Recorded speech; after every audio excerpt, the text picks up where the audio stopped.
Hi, നമ്മളിന്ന് discuss ചെയ്യുന്നത് cost accounting. Cost അക്കൗണ്ടിങ്ങിൽ 2023 വന്ന ക്വസ്റ്റ്യൻ പേപ്പറിലെ റീകൺസിലിയേഷൻ്റെ ഒരു പ്രോബ്ലമാണ് നമ്മളിന്ന് ഡിസ്കസ് ചെയ്യാൻ പോകുന്നത്. അപ്പോൾ നമുക്ക് പ്രോബ്ലത്തിലേക്ക് കടക്കാം. അപ്പോൾ നമുക്കിവിടെ തന്നിരിക്കുന്നത് ഫിനാൻഷ്യൽ ബുക്കിലെ പ്രോഫിറ്റ് 64,450 കോസ്റ്റ് ബുക്കിലെ പ്രോഫിറ്റ് ഏറ്റവും അവസാനം 86,460 തന്നിട്ടുണ്ട്.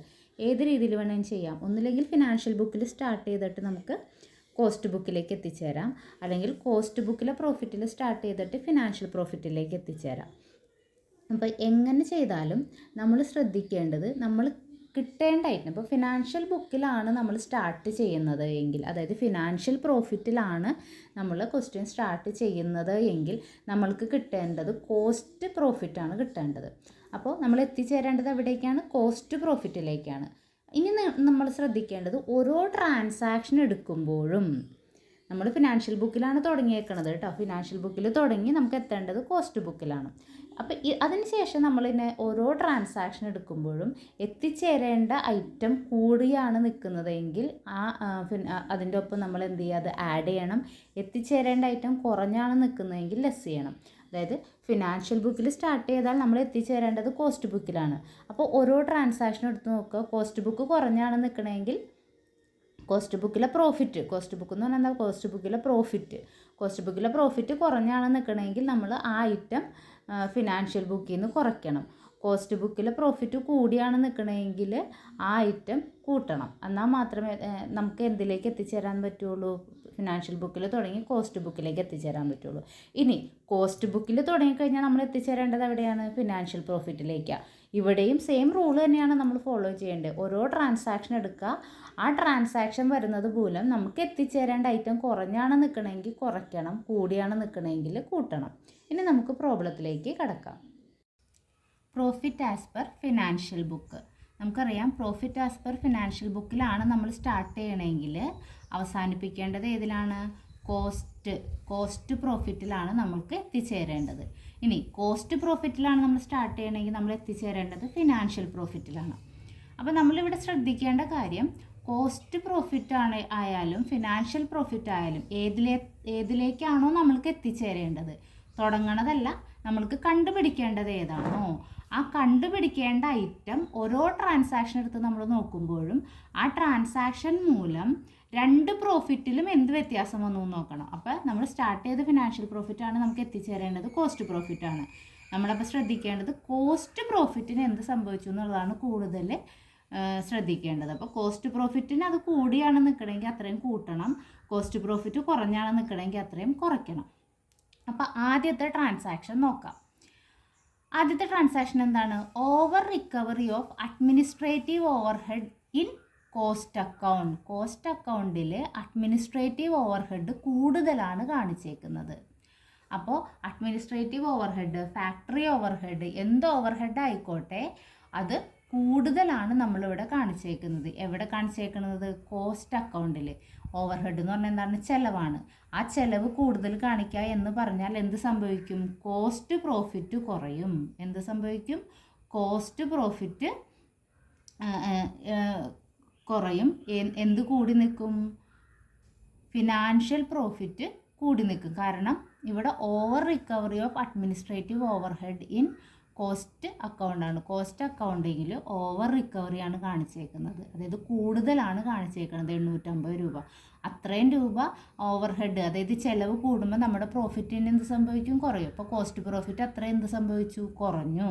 അതുകൊണ്ട് നമ്മൾ എന്ത് ചെയ്തു? ഫിനാൻഷ്യൽ പ്രോഫിറ്റ് സ്റ്റാർട്ട് ചെയ്തു. കോസ്റ്റ് പ്രോഫിറ്റ് കുറഞ്ഞാണ് നിൽക്കുന്നത്, എത്തിച്ചേരേണ്ടത് നമുക്ക് കോസ്റ്റ് പ്രോഫിറ്റിലേക്കാണ്. അപ്പോൾ നമ്മൾ ആ ഐറ്റം എന്ത് ചെയ്തു? കുറച്ചു. 850 രൂപ നമ്മൾ കുറച്ചു. കാരണം എന്താ? നമ്മൾക്ക് ഏതാണോ കണ്ടുപിടിക്കേണ്ടത് ആ കണ്ടുപിടിക്കേണ്ട ഐറ്റത്തിലേക്ക് എത്തണമെങ്കിൽ ആ ട്രാൻസാക്ഷൻ കുറഞ്ഞാണ് നിൽക്കണമെങ്കിൽ കുറച്ചാലല്ലേ ഐറ്റത്തിലേക്ക് എത്താൻ പറ്റുള്ളൂ. കൂടിയാണ് നിൽക്കണമെങ്കിൽ കൂട്ടണം, കുറഞ്ഞാണ് നിൽക്കണമെങ്കിൽ കുറയ്ക്കണം. അപ്പോൾ നമുക്ക് എന്താണ് പറഞ്ഞേക്കണം? ഓഫീസ് ഓവർഹെഡ് കൂടുതലാണ് കാണിച്ചേക്കണേ. എവിടെ? കോസ്റ്റ് ബുക്കിൽ ആ ചിലവ് കൂടിയപ്പോൾ കോസ്റ്റ് പ്രോഫിറ്റ് കുറഞ്ഞു. കോസ്റ്റ് പ്രോഫിറ്റ് കുറഞ്ഞപ്പോൾ നമ്മൾ അത്രയും രൂപ എന്ത് ചെയ്യണം? ഫിനാൻഷ്യൽ പ്രോഫിറ്റിൽ നിന്ന് കുറച്ചാലാണ് നമുക്ക് കോസ്റ്റ് പ്രോഫിറ്റിലേക്ക് എത്താൻ പറ്റുള്ളൂ. അപ്പോൾ ആ ട്രാൻസാക്ഷനിൽ നമ്മൾ ലെസ് ചെയ്തു. അടുത്ത എന്താ നമ്മളോട് ചോദിച്ചേക്കണേ?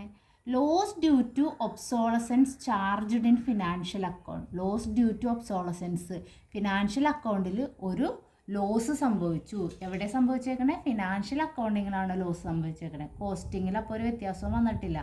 എവിടെ കുറഞ്ഞു? ഫിനാൻഷ്യൽ ബുക്ക് കുറഞ്ഞു. അപ്പോൾ രണ്ടും കൂടി കമ്പയർ ചെയ്യുമ്പോൾ എവിടെ ഫിനാൻഷ്യൽ ബുക്കിൽ മാത്രമേ ആ ട്രാൻസാക്ഷൻ വന്നിട്ടുള്ളൂ. അപ്പോൾ ഫിനാൻഷ്യൽ ബുക്ക് കുറഞ്ഞു. പക്ഷേ രണ്ടും കൂടി കമ്പയർ ചെയ്യുമ്പോൾ കോസ്റ്റ് ബുക്കിൽ എന്താ സംഭവിച്ചേക്കണേ? കോസ്റ്റ് ബുക്ക് കൂടിയാൽ നിൽക്കണേ. കാരണം അങ്ങനെ ഒരു ലോസ് എവിടെ ചേർത്തിട്ടില്ല? കോസ്റ്റ് ബുക്കിൽ ചേർത്തിട്ടില്ല. അപ്പോൾ കോസ്റ്റ് പ്രോഫിറ്റ് കൂടിയാൽ നിൽക്കണേ. നമുക്ക് എത്തിച്ചേരേണ്ടത് എവിടെയാണ്? കോസ്റ്റ് പ്രോഫിറ്റിലാണ്. അപ്പോൾ കോസ്റ്റ് പ്രോഫിറ്റ് കൂടി നിൽക്കുന്നതുകൊണ്ട് ആ ഐറ്റം നമ്മൾ എന്ത് ചെയ്തു? കൂട്ടി. അപ്പോൾ നിങ്ങൾ ഇങ്ങനെ ചിന്തിച്ചാൽ മതി. നമുക്ക് ഫിനാൻഷ്യൽ ബുക്കിൽ മാത്രം എന്തെങ്കിലും സംഭവിച്ചു എന്ന് വിചാരിക്കുക. ഫിനാൻഷ്യൽ ബുക്ക് കുറഞ്ഞാണ് നിൽക്കണമെങ്കിൽ, അല്ലെങ്കിൽ ഫിനാൻഷ്യൽ ബുക്കിൽ ഈ ട്രാൻസാക്ഷൻ വന്നതുകൊണ്ട് ഫിനാൻഷ്യൽ ബുക്ക് കുറഞ്ഞു അല്ലെങ്കിൽ ഫിനാൻഷ്യൽ ബുക്ക് കൂടി എന്ന് പറയുകയാണെങ്കിൽ അതിൻ്റെ ജസ്റ്റ് ഓപ്പോസിറ്റ് ആയിരിക്കും എന്തിനു സംഭവിക്കുക? കോസ്റ്റ് ബുക്കിൽ സംഭവിക്കുക. അപ്പോൾ ഇവിടെ loss due to obsolescence charged in financial account. Financial അക്കൗണ്ടിൽ ഒരു ലോസ് വന്നു. ആ ലോസ് മൂലം ഫിനാൻഷ്യൽ അക്കൗണ്ടിൻ്റെ പ്രോഫിറ്റ് കുറഞ്ഞു. പക്ഷേ കോസ്റ്റ് അക്കൗണ്ടിൽ അനക്കൊന്നും സംഭവിച്ചില്ല. അപ്പോൾ രണ്ടും കമ്പയർ ചെയ്യുമ്പോൾ ഫിനാൻഷ്യൽ പ്രോഫിറ്റ് കുറഞ്ഞു, കോസ്റ്റ് പ്രോഫിറ്റ് ഈ ട്രാൻസാക്ഷൻ വരുമ്പോൾ കൂടിയാണ് നിൽക്കുന്നത്. അപ്പോൾ എത്തിച്ചേരേണ്ട ഐറ്റം കൂടി നിൽക്കുന്നതുകൊണ്ട് ആ 2850 രൂപ നമ്മളിവിടെ കൂട്ടി. അടുത്തത് depreciation charged in financial account. Financial അക്കൗണ്ടിങ്ങിൽ ഡിപ്രീസിയേഷൻ 5600 ചാർജ് ചെയ്തു. അതേപോലെ കോസ്റ്റ് അക്കൗണ്ടിങ്ങിൽ ഡിപ്രീസിയേഷൻ 6000 ചാർജ് ചെയ്തു. നമുക്കറിയാം ഡിപ്രീസിയേഷൻ എന്താണ്? എക്സ്പെൻസ് ആണ്. ഡിപ്രീസിയേഷൻ എന്താണ്? എക്സ്പെൻസ് ആണ്. പിന്നെ അപ്പോൾ എക്സ്പെൻസ് കൂടുന്തോറും ആ പ്രോഫിറ്റ് അത്രയും എന്ത് ചെയ്യും? കുറയും. അപ്പോൾ ഫിനാൻഷ്യൽ ബുക്കിലാണ് 5600 ചാർജ് ചെയ്തേക്കണേ. കോസ്റ്റ് ബുക്കിലോ 6000. അതായത് 400 രൂപ കൂടുതലാണ് എവിടെ ചാർജ് ചെയ്തേക്കുന്നത്? കോസ്റ്റ് ബുക്കിൽ. അപ്പോൾ രണ്ടും കൂടി കമ്പയർ ചെയ്യുമ്പോൾ കോസ്റ്റ് ബുക്കിൽ 400 രൂപ കൂടുതലല്ലേ ചാർജ് ചെയ്തേക്കണേ? അപ്പോൾ കോസ്റ്റ് പ്രോഫിറ്റ് കുറയും. കോസ്റ്റ് പ്രോഫിറ്റ് കാരണം ചിലവല്ലേ ഡിപ്രിസിയേഷൻ. കോസ്റ്റ് പ്രോഫിറ്റ് 400 രൂപ കൂടുതലാണ് ചാർജ് ചെയ്തത്. അതുകൊണ്ട് അത്രയും രൂപയുടെ കുറവ് എവിടെ വരും? പ്രോഫിറ്റിൽ, കോസ്റ്റ് പ്രോഫിറ്റിൽ വരും. എത്ര രൂപയുടെ? ഇങ്ങനെ രണ്ട് ഐറ്റം തന്നിട്ടുണ്ടെങ്കിൽ നമ്മൾ അതിൻ്റെ ഡിഫറൻസ് ആണ് കേട്ടോ എടുക്കേണ്ടത്. കൂടിയാണ് നിൽക്കണമെങ്കിൽ നമ്മൾ ആ ഡിഫറൻസ് കൂട്ടണം, കുറഞ്ഞാണ് നിൽക്കണമെങ്കിൽ ആ ഡിഫറൻസ് കുറയ്ക്കണം. ഇവിടെ ഡിപ്രീസിയേഷൻ വന്നതുകൊണ്ട് അതും ഡിപ്രീസിയേഷൻ എവിടെയാണ് കൂടുതൽ ചാർജ് ചെയ്തേക്കണേ? കോസ്റ്റ് ബുക്കിലാണ്. അപ്പോൾ കോസ്റ്റ് ബുക്കിലെ പ്രോഫിറ്റ് അത്രയും കുറയും. കാരണം ഡിപ്രീസിയേഷൻ ചിലവാണ്. ചിലവ് കൂടുന്തോറും പ്രോഫിറ്റ് കുറയും. അപ്പോൾ 400 രൂപ നമ്മൾ എന്ത് ചെയ്തു? ഡിപ്രീസിയേഷൻ ഓവർ ചാർജ് ചെയ്തതുകൊണ്ട് കോസ്റ്റ് പ്രോഫിറ്റ് അത്രയും കുറഞ്ഞതുകൊണ്ട് നമ്മൾ അതിനെ ലെസ് ചെയ്തു. അപ്പോൾ കൂടിയാണ് നിൽക്കണമെങ്കിൽ കൂട്ടണം, കുറഞ്ഞാണ് നിൽക്കണമെങ്കിൽ കുറയ്ക്കണം. അടുത്ത ട്രാൻസാക്ഷൻ എന്താണ്? Loss due to depreciation in stock values 2000. Loss due to depreciation in stock values 2000. അപ്പോൾ സ്റ്റോക്ക് വാല്യൂസിൽ വരുന്ന ഡിപ്രീസിയേഷനാണ്. അത് 2000 ആണ്. അത് പ്രത്യേകിച്ച് നമുക്ക് എന്താണ് കോസ്റ്റ് ബുക്കിലാണോ അതൊന്നും പറഞ്ഞിട്ടില്ല. അപ്പോൾ പൊതുവേ സ്റ്റോക്ക് നമ്മളെപ്പോഴും സ്റ്റോക്ക് വാല്യൂ കാൽക്കുലേറ്റ് ചെയ്യണത് എവിടെയാണ്? ഫിനാൻഷ്യൽ അക്കൗണ്ടിങ്ങിലാണ്. അപ്പോൾ stock loss due to depreciation in stock വാല്യൂവിൽ ഡിപ്രീസിയേഷൻ മൂലം ഒരു നഷ്ടമുണ്ടായി. എവിടെ നഷ്ടമുണ്ടായി? ഫിനാൻഷ്യൽ ബുക്കിൽ നഷ്ടമുണ്ടായി. അപ്പോൾ എന്താണ് കൂടി നിൽക്കുന്നത്? നമ്മുടെ കോസ്റ്റ് പ്രോഫിറ്റ് കൂടിയാണ് നിൽക്കണത്. കാരണം ഫിനാൻഷ്യലിലാണ് ക്ലോസിംഗ് സ്റ്റോക്കിൽ നഷ്ടമുണ്ടായത്. അപ്പോൾ ഇവിടെ നമ്മൾ എന്ത് ചെയ്തു? എത്തിച്ചേരേണ്ട ഐറ്റം കൂടിയാണ് നിൽക്കണേ. കാരണം കോസ്റ്റ് പ്രോഫിറ്റിലല്ല നഷ്ടം ഉണ്ടായേക്കണത്. എവിടെയാണ് നഷ്ടം ഉണ്ടാക്കണത്? ഫിനാൻഷ്യൽ പ്രോഫിറ്റിലാണ്. കോസ്റ്റ് പ്രോഫിറ്റ് ഇതിനെ അപേക്ഷിച്ച് കൂടിയാണ് നിൽക്കണത്. അതുകൊണ്ട് നമ്മളിത് എന്ത് ചെയ്തു? ആഡ് ചെയ്തു. അടുത്ത ഐറ്റം എന്താണ്? Interest received 4000. ഇൻട്രസ്റ്റ് റിസീവ്ഡ് എപ്പോഴും എവിടെ വന്ന ഐറ്റാണ്? നമ്മൾ കുറേ ഐറ്റംസ് പഠിച്ചിട്ടുണ്ട്. അത് ചിലത് ഫിനാൻഷ്യൽ ബുക്കിൽ മാത്രം വന്നതുണ്ട്, ചിലത് കോസ്റ്റ് ബുക്കിൽ മാത്രം വന്നതുണ്ട്. അപ്പോൾ അങ്ങനെയുള്ള ഐറ്റത്തിലൊന്നാണ് ഇൻട്രസ്റ്റ് റിസീവ്ഡ്. ഇൻട്രസ്റ്റ് റിസീവ്ഡ് എന്താ ചെയ്യണേ? ഇൻട്രസ്റ്റ് റിസീവ്ഡ് വരുമ്പോൾ നമ്മുടെ ഫിനാൻഷ്യൽ പ്രോഫിറ്റ് കൂടും. പക്ഷേ കോസ്റ്റ് പ്രോഫിറ്റ് ലൈനിൽ അവിടെ എഴുതാറില്ല അത്. അതുകൊണ്ട് കോസ്റ്റ് പ്രോഫിറ്റ് കമ്പയർ ചെയ്യുമ്പോൾ കോസ്റ്റ് പ്രോഫിറ്റ് ഓട്ടോമാറ്റിക്കലി എന്ത് ചെയ്യും? കുറയും. ഫിനാൻഷ്യൽ പ്രോഫിറ്റ് കൂടി നിൽക്കുകയാണെങ്കിൽ അതിൻ്റെ അർത്ഥം എന്താണ്? അത് അവിടെ മാത്രം എടുക്കുന്ന ഐറ്റം ആയതുകൊണ്ട് ഇവിടെ കോസ്റ്റ് പ്രോഫിറ്റ് കുറയും. അപ്പോൾ എത്തിച്ചേരേണ്ട ഐറ്റം കുറഞ്ഞ് നിൽക്കുന്നത് കൊണ്ട് ഇൻട്രസ്റ്റ് റിസീവ്ഡ് നമ്മൾ എന്ത് ചെയ്തു? ലെസ് ചെയ്തു. അടുത്തത് income tax provided in financial account. കാരണം ഇൻകം ടാക്സ് കൊടുക്കണം എവിടെയാണ് കാണിക്കാറ്? ഫിനാൻഷ്യൽ അക്കൗണ്ടിൽ മാത്രം കാണിക്കാനായിട്ടോ? നമുക്ക് ചിലവാണത്. അപ്പോൾ ഇവിടെ ഫിനാൻഷ്യൽ പ്രോഫിറ്റാണ് കുറയണത്. കോസ്റ്റ് പ്രോഫിറ്റ് എന്ത് ചെയ്ത് നിൽക്കുകയാണ്, കൂടിയാണ് നിൽക്കണേ. അതുകൊണ്ട് നമ്മൾ എന്ത് ചെയ്തു, കാരണം അതിവിടെ കുറയുന്നില്ല, കോസ്റ്റ് അക്കൗണ്ടിങ്ങിൽ അത് കുറയ്ക്കുന്നില്ല. അതുകൊണ്ട് കോസ്റ്റ് പ്രോഫിറ്റ് കൂടിയാണ് നിൽക്കണേ കമ്പയർ ചെയ്യുമ്പോൾ. അപ്പോൾ ഇൻകം ടാക്സ് വന്നാൽ, ഇൻട്രസ്റ്റ് റിസീവ്ഡൊക്കെ വന്നിട്ടുണ്ടെങ്കിൽ, ഇൻകം ടാക്സ് വന്നാൽ ഫിനാൻഷ്യൽ പ്രോഫിറ്റാണ് കുറയണത്, കോസ്റ്റ് പ്രോഫിറ്റ് കൂടി നിൽക്കും. ഇൻട്രസ്റ്റ് റിസീവ്ഡ് വന്നിട്ടുണ്ടെങ്കിൽ ഫിനാൻഷ്യൽ പ്രോഫിറ്റ് കൂടും, കോസ്റ്റ് പ്രോഫിറ്റ് കുറയും. അപ്പോൾ ആ ഐറ്റമൊക്കെ നിങ്ങളൊന്ന് ശ്രദ്ധിച്ച് പഠിച്ചു വയ്ക്കുക. അപ്പോൾ നമ്മളത് ഈ ആയിട്ട് ഇവിടെ ആഡ് ചെയ്തു. അടുത്തത് പ്രിലിമിനറി എക്സ്പെൻസ്. പ്രിലിമിനറി എക്സ്പെൻസ് പറഞ്ഞാൽ നമുക്കറിയാം ചിലവാണ്.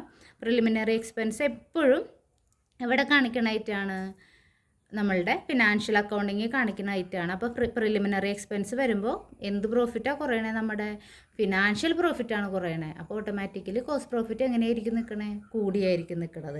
അപ്പോൾ എത്തിച്ചേരേണ്ട കൂടി നിൽക്കുന്നതുകൊണ്ട് ആ 1350 രൂപ നമ്മൾ എന്ത് ചെയ്തു, ആഡ് ചെയ്തു. അടുത്ത ഐറ്റം എന്താണ്, bank interest credited in financial accounts 250. Bank interest credited in financial account 250. Financial അക്കൗണ്ടിങ്ങിൽ നമുക്ക് എന്ത് കിട്ടി, ബാങ്ക് ഇൻട്രസ്റ്റ് ക്രെഡിറ്റ് ആയി, അതായത് ബാങ്ക് ഇൻട്രസ്റ്റ് കിട്ടി നമുക്ക്. അപ്പോൾ ഫിനാൻഷ്യൽ പ്രോഫിറ്റ് അത്രയും കൂടി. ഓട്ടോമാറ്റിക്കലി എന്ത് കുറയും, ഫിനാൻഷ്യൽ പ്രോഫിറ്റ് കൂടും. അപ്പോൾ ഓട്ടോമാറ്റിക്കലി അതെവിടെ വരണ ഐറ്റം അല്ല, കോസ്റ്റ് അക്കൗണ്ടിങ്ങിൽ വരില്ല. അതുകൊണ്ട് കോസ്റ്റ് പ്രോഫിറ്റ് കുറയും. അതുകൊണ്ട് നമ്മൾ അതിനെന്ത് ചെയ്തു, കുറച്ചു. അടുത്ത ഐറ്റം എന്താണ്, stores adjustment credited in financial books. Stores adjustment credited in financial book. Financial ബുക്കിൽ ക്രെഡിറ്റ് ചെയ്തു എന്ന് പറഞ്ഞാൽ ഫിനാൻഷ്യൽ പ്രോഫിറ്റ് കൂടി. കാരണം ഇൻകമാണ് നമ്മൾ ക്രെഡിറ്റ് ചെയ്യണത്. അപ്പോൾ ഫിനാൻഷ്യൽ പ്രോഫിറ്റ് കൂടി. ഓട്ടോമാറ്റിക്കലി എന്ത് കുറഞ്ഞു, കോസ്റ്റ്. കാരണം കോസ്റ്റ് ഇല്ലാതെ എൻ്റർ ചെയ്യാത്തതുകൊണ്ട് കോസ്റ്റ് പ്രോഫിറ്റ് എന്ത് ചെയ്തു, കുറഞ്ഞു. അപ്പോൾ അതുകൊണ്ട് എത്തിച്ചേരേണ്ട ഐറ്റം കുറഞ്ഞു നിൽക്കുന്നതുകൊണ്ട് 1240 എന്ത് ചെയ്തു, നമ്മൾ കുറച്ചു. പിന്നെ നമുക്ക് പറഞ്ഞ ഐറ്റമാണ് പ്രിലിമിനറി, അത് ഓൾറെഡി പറഞ്ഞു. ഇതിൽ works overhead under recovered in cost book. Works overhead കുറവാണ് കാണിച്ചത്. എവിടെ, കോസ്റ്റ് ബുക്കിൽ 1550 രൂപ കോസ്റ്റ് ബുക്കിൽ കുറവാണ് കാണിച്ചേക്കണേ. കോസ്റ്റ് ബുക്കിൽ കുറവ് കാണിച്ചെന്ന് പറഞ്ഞാൽ ഓവർഹെഡ് എന്ന് പറഞ്ഞാൽ ചിലവാണ്. ചിലവ് കുറവ് കാണിച്ചു എന്ന് പറഞ്ഞാൽ അത്രയും പ്രോഫിറ്റ് നമ്മുടെ എന്ത് ചെയ്യും, ചിലവ് കുറയും തോറും പ്രോഫിറ്റ് കൂടും. അപ്പോൾ അണ്ടർ റിക്കവേർഡ് ആണ്, വർക്ക്സ് ഓവർഹെഡ് കോസ്റ്റ് ബുക്കിൽ കുറവാണ് കാണിച്ചേക്കുന്നത്. അതുകൊണ്ട് കോസ്റ്റ് പ്രോഫിറ്റ് കൂട്ടി. അപ്പോൾ എത്തിച്ചേരേണ്ടതായിട്ടും കൂടി നിൽക്കുന്നതുകൊണ്ട് ആയിട്ട് നമ്മൾ എന്ത് ചെയ്തു, വർക്ക് ഓവർഹെഡ് ആഡ് ചെയ്തു. എന്നിട്ട് നമ്മൾ എന്ത് ചെയ്യുക, ആഡ് ചെയ്യാനുള്ള ഐറ്റമൊക്കെ ആഡ് ചെയ്തു. 27,750 കിട്ടി. അത് ഈ പ്രോഫിറ്റിൻ്റെ ഒപ്പം ആഡ് ചെയ്ത് ഇവിടെ എഴുതി. ഇനി ലെസ് ചെയ്യാനുള്ള ഐറ്റത്തിൻ്റെ ടോട്ടൽ എടുത്ത് ഇവിടെ എഴുതിയിട്ട് ഈ ടോട്ടലിൽ നിന്ന് അത് കുറയ്ക്കുമ്പോൾ നമുക്ക് profit as per cost book കിട്ടും. അപ്പോൾ ഇത് നന്നായിട്ട് പഠിക്കുക. 5 മാർക്കിൻ്റെ ഒരു essay ആയിട്ട് വരണ ഒരു പ്രോബ്ലമാണ്.